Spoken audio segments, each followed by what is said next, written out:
I've actually had a fairly early on a different sort of lens on this, in that as a CIO, you can't possibly look at and be the gatekeeper for every single service that your stakeholders need across an enterprise, especially a large enterprise, right? The speed with which you can sanction, integrate, adopt into your reference architecture that runs your business just doesn't allow for that. So how do you get to decision making faster?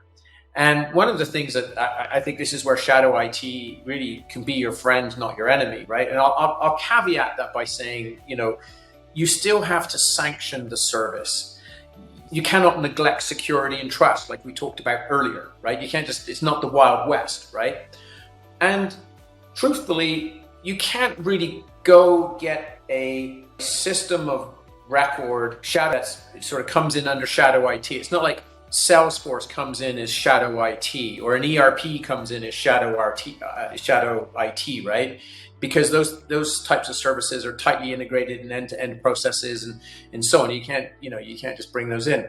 But where you see services getting consumed, it's a little bit of sort of what goes on in the wild, right? You sort of or a little bit of sort of anthropology.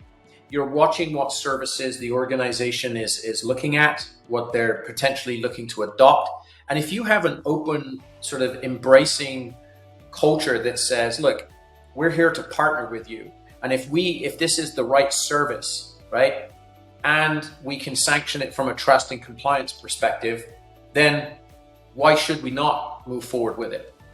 And in doing so, you actually not only find out what the organization, what the stakeholders and so on are looking at, but also your relationship becomes much stronger as well, and it becomes more of a partnership, and then it's less shadow actually, because you're not. Shadow is when we're doing something in the shadows because we don't want IT to know about it, because they'll just get in the way and slow things down. It becomes less shadow IT and becomes more of a partnership when you have the right model for embracing sort of, what you would term shadow IT.